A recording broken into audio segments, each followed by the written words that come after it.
Well, sorry about that, Pisces. I just went to clear my throat a little bit and have a mouthful of my drink, and I stopped the video instead of paused it. So you're getting a two-parter. Okay, fantastic.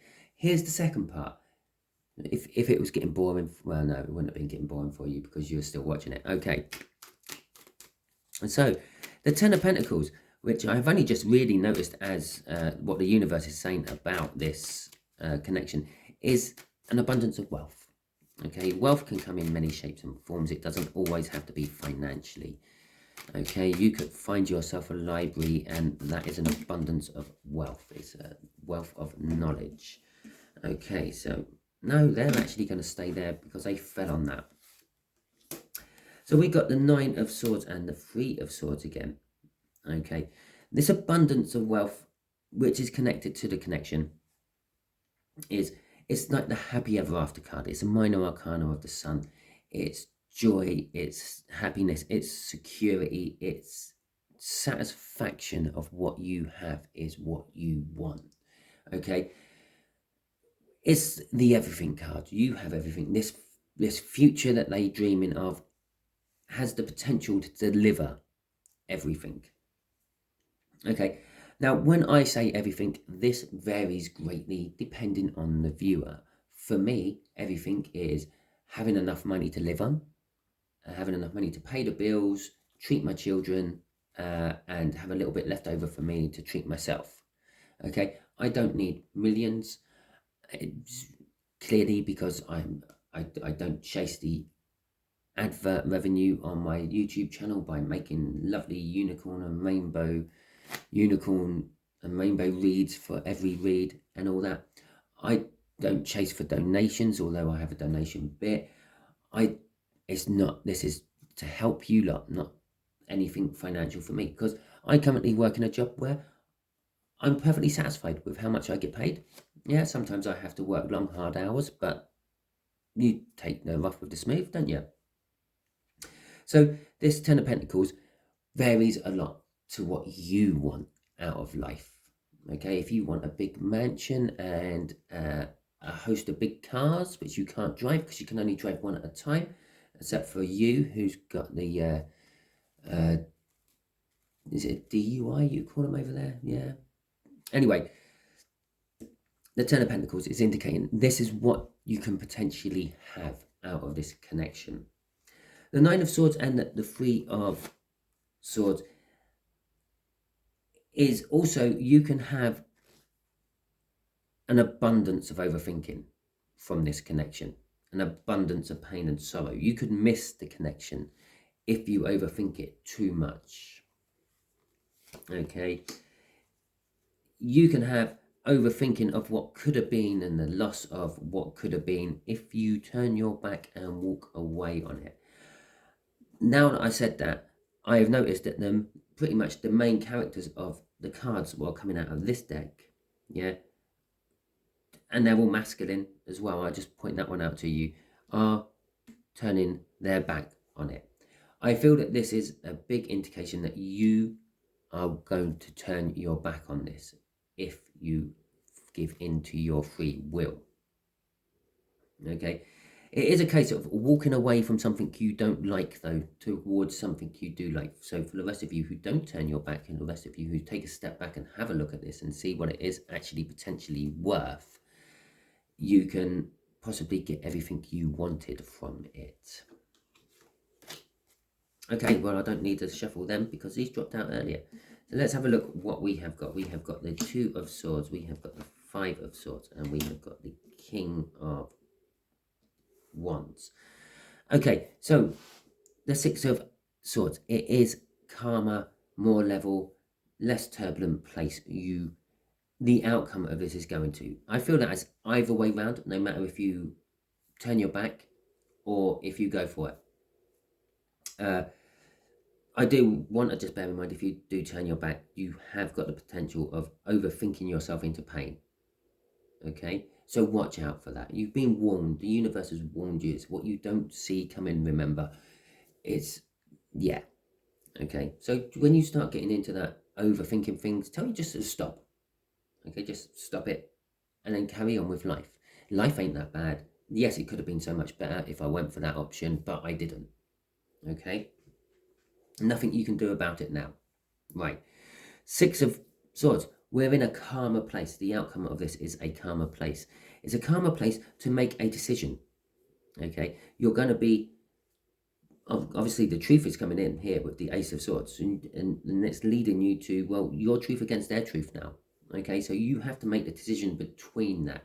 Normally, from a historical standpoint, you would take all the facts out of both statements, and that is what is genuine. Everything else is just circumstantial and hearsay, or known as opinion.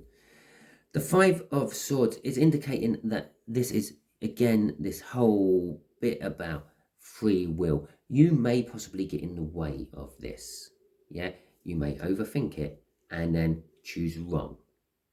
Okay, put too much of your own opinion into your thinking and go with that instead of the facts which come out of what you know and what they've told you and what tallies up. The King of Cups, the King of Wands is also saying that you might sabotage yourself because you don't think this person has changed. You think, in fact, they have elevated from their general player ways to being a complete and utter chauvinistic pig.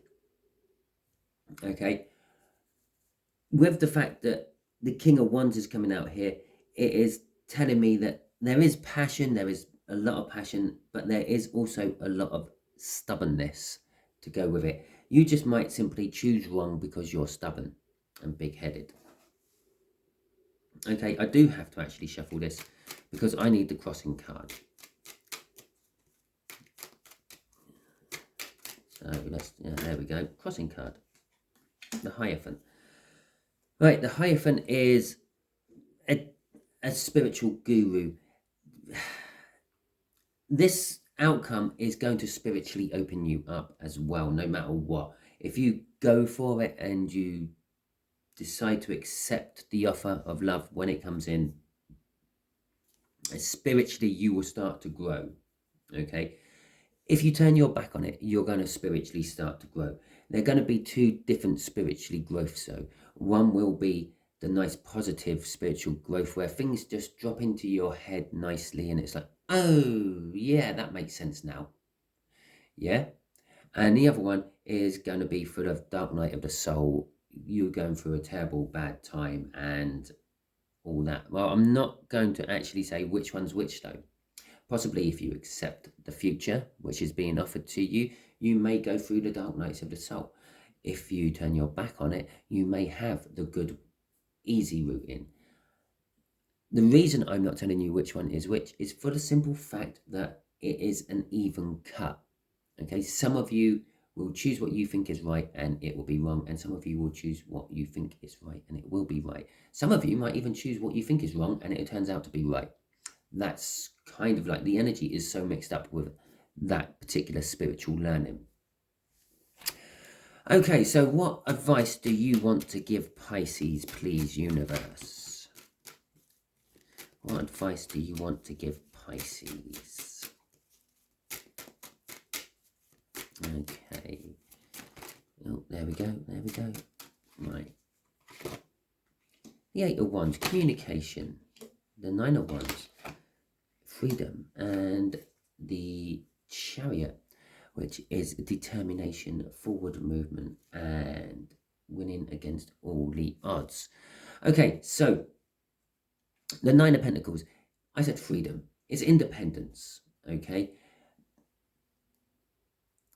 With that Eight of Wands, it's communicate. This is advice to you as well. Communicate that you are free, single, and available. If you are not free, single, and available, either make yourself free, single, and available to take this offer up, or don't take the offer up. Okay? The advice is if you do go into this and you're not free, single, and available, if you go into this carrying a third party to hedge your bets, so to speak, it will fall flat. You will be getting that dark night of the soul. You will be feeling this Three of Swords quite a lot. But if you make yourself free, single, unavailable, and you communicate this to your older air sign here, you will get the victory. The victory you want, the victory they want. Okay, you will move forward with determination into making this a much better thing. The King of Cups. Okay, yes, the King of Cups is normally a card of indecision. Yes, there is a little bit of indecision involved in this, crossing it. This is mainly for you, those of you who may have already, as I said up here, gone into another relationship. The indecision is, oh, do I stay or should I go? Okay, the diplomacy of the King of Cups is to this air sign over here. When you make yourself free, single and available, be diplomatic about it. Okay, but mainly what I'm feeling off this King of Cups is just that you'll be coming into this with all the masculine side of you loving it. Okay, so when I say the masculine side of you, obviously you have feminine sides and masculine sides. Feminine sides are things like taking care, nurturing, making sure things grow properly. The masculine sides is like taking control, being dominant and the like. Okay, you know what the general meanings of masculine and feminine are, and I'm not trying to be sexist and chauvinistic and putting things into certain categories, because I hate categories and labels. I think they're the worst things what were ever invented. Okay, but that is your read. If you like it, please subscribe, like, share and comment. If it resonates with you, do the same. If it didn't resonate with you, I am sorry, and subscribe at the very least, because the next one may be for you. Okay, thank you very much and catch you all soon.